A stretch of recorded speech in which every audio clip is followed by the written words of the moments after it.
Iran के साथ seize fire नज़र आया है और ईरान को एक कामयाबी नज़र आई है। मैं आपको सिर्फ ये ज़रूर बताऊंगा कि इसमें प्राइम मिनिस्टर साहब का बड़ा रोल है और इसके पीछे भी वर्दी है।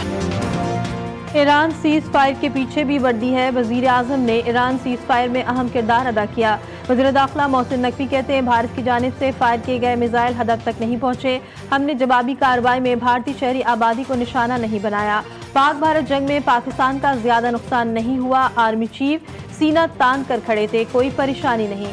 तलाल चौधरी ने कहा कि दहशत गर्दी के खिलाफ जंग में हम सबको मुत्तहिद होना होगा, नफरत और फ़िरक़ेवारियत का शिकार नहीं होना।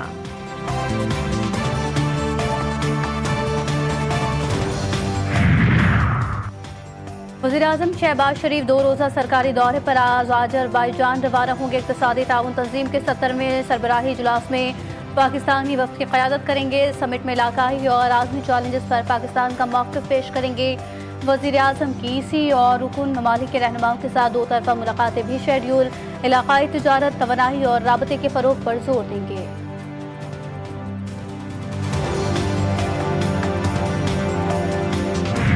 इस रात पाकिस्तान ने वाकई बड़े पैमाने पर हमला किया था। भारतीय वज़ीर ख़ारजा जयशंकर का एतराफ़। अमरीकी मैगजीन न्यूज़वीक को इंटरव्यू में कहा, अमरीकी नायब सदर ने बड़े पाकिस्तानी हमले से खबरदार किया था। जेडी वेंस का मोदी को फ़ोन आया तो उसी कमरे में मौजूद था। मोदी को कहा गया कि अगर कुछ बातें तस्लीम ना की तो पाकिस्तान इंडिया पर बहुत बड़ा हमला करेगा। अमरीका की सालिसी के सबब ये जंग सिर्फ 3 रोज़ बाद 10 मई को ख़त्म हो गई थी।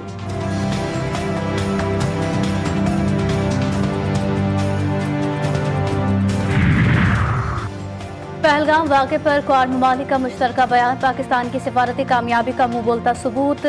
वाशिंगटन से जारी बयान में वाक़े की मजम्मत तो की गई, पाकिस्तान का नाम तक नहीं लिया गया। भारत के इल्जाम तराशी आलमी सतह पर एक बार फिर मुस्तरद हो गई। क्वाड का गैर जानिबदार मौक़िफ़ जाहिर करता है कि पाकिस्तान के मुतवाज़न खारिजा पॉलिसी रंग ला रही है। मोदी सरकार की आलमी बयानिया साजी एक बार फिर नाकाम हो गई। मोदी सरकार की खारिजा पॉलिसी एक बार फिर तनकीद की जद में। कांग्रेस रहनुमा पर प्रमोद तिवारी कहते हैं, ऑपरेशन सिंदूर के दौरान भारत को किसी भी मुल्क की खुलकर हिमायत ना मिल सकी। चीन और तुर्किया जैसे ताकतवर ममालिक पाकिस्तान के साथ खड़े रहे। ट्रंप ने भी भारत से फासला इख्तियार किया। मोदी सिर्फ दौरों के रिकॉर्ड बनाते रहे मगर भारत को कोई ठोस सफारती फायदा ना मिला।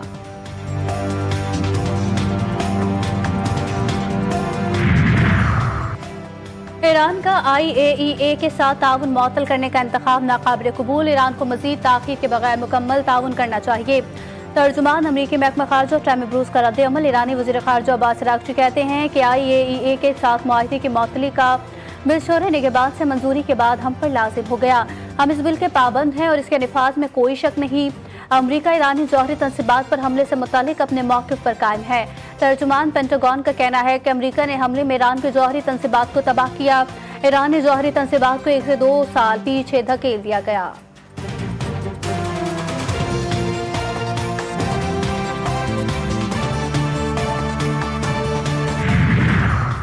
हमास को हथियार डालना और मग़वी रिहा करना होंगे। अमरीकी महकमा ख़ारजा की तर्जुमान टेमी ब्रूस का कहना है कि गज़ा की सूरत हाल के ज़िम्मेदार हमास है। हमास ने जंगबंदी के मुआहदे को मुतादिद मरतबा तोड़ा है। सदर ट्रंप कह चुके हैं कि अरब शराकतदारों के साथ मिलकर गज़ा की तामीर नौ की जाएगी। वो गज़ा में जंगबंदी के लिए पुरउम्मीद हैं।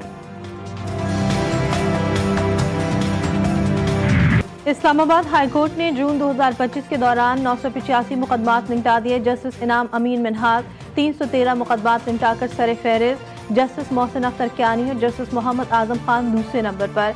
कायम मुकाम चीफ जस्टिस सरफराज डोगर 92 मुकदमात निपटाकर तीसरे नंबर पर रहे। इस्लामाबाद हाई कोर्ट की जून 2025 की जजेस कारकर्दगी रिपोर्ट जारी कर दी गई।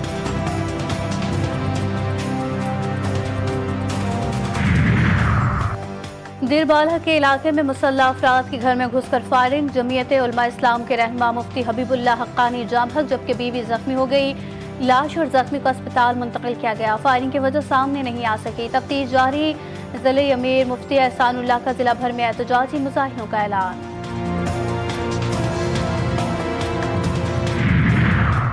कराची के इलाके मोमिनाबाद में दामाद ने ससुरालियों को घर बुलाकर मौत के घाट उतार दिया। मकतूल गौसुद्दीन बेटी के घर आया, तकरार लड़ाई में बदल गई।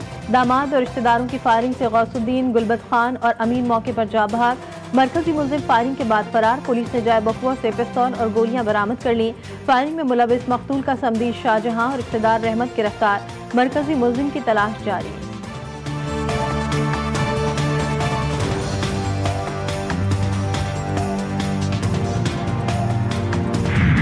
मुल्क के बेशतर इलाकों में आज कहीं हल्की तो कहीं तेज बारिश का इम्कान। कोयटा, लाहौर, इस्लामाबाद और गिलगित बल्तिस्तान में बादल जमकर बरसेंगे। बस्ती, जनूबी पंजाब, जनूब मशरकी सिंध और शुमाल मशरकी जनूबी बलूचिस्तान में चंद मकामात पर तेज हवाओं और गरज चमक के साथ बारिश होगी। पंजाब में मानसून बारिशों का दूसरा सिलसिला 5 जुलाई से शुरू होगा। PDMA ने अलर्ट जारी कर दिया।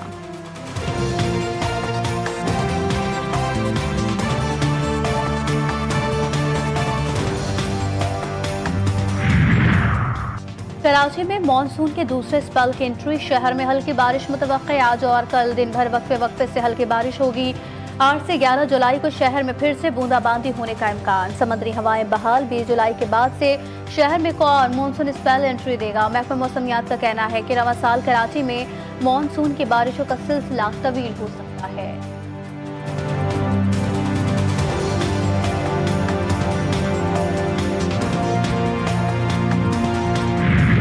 7 मुहर्रमुल हराम की तारीख उस शहजादे से मंसूब जिसने 13 साल की उम्र में दुश्मन पर वार किया। इमाम हसन अलैहिस्सलाम और उम्मे फरवा के साहबजादे शहजादा कासिम बिन अल हसन।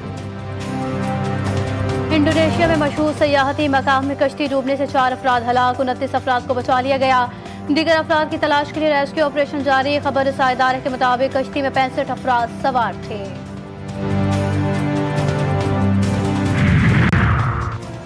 बरतानिया भी मौसमियाती तब्दीलियों का शिकार। दर्जे हरारत में इजाफे के साथ साथ बरतानिया में खुश्क साली का खतरा भी मंडलाने लगा। बरतानिया के आबी ज़खायर में मुसलसल कमी रिकॉर्ड। माहौलियाती रिपोर्ट के मुताबिक बरतानिया का ये मौसम 135 साल तारीख में खुश्क तरीन साल रहा। आबी ज़खायर 80% से 65% तक पहुँच गए। शहरियों को पानी का ज़िया न करने और इसे एहतियात से इस्तेमाल करने की हिदायत जारी।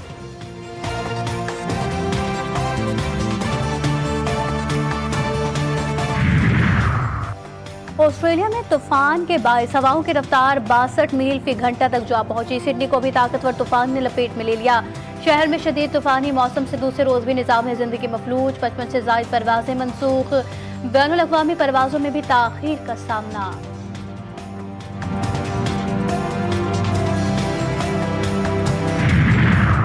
क्रिकेट ऑस्ट्रेलिया ने बिग बैश का शेड्यूल जारी कर दिया। एक्शन से भरपूर लीग में पहली बार पाकिस्तानी क्रिकेटर्स की बड़ी तादाद इन एक्शन होगी।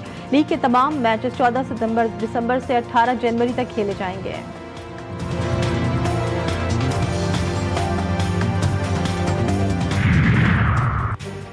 Asian youth girls netball championship Pakistani खवातीन की शानदार परफॉर्मेंस। कौमी टीम ने फाइनल के लिए क्वालिफाई कर लिया। सेमीफाइनल मैच में जापान को 39 के मुकाबले में 64 गोल से शिकस्त दी। और अजीम सूफी बुजुर्ग हजरत बाबा फरीदुद्दीन मसूद गंज शक्कर के उर्स की तकरीबात जारी। ज़ायरीन के लिए बहिश्ती दरवाजा खोल दिया गया। हजारों ज़ायरीन ने बहिश्ती दरवाजे से गुजरने की सादत हासिल की।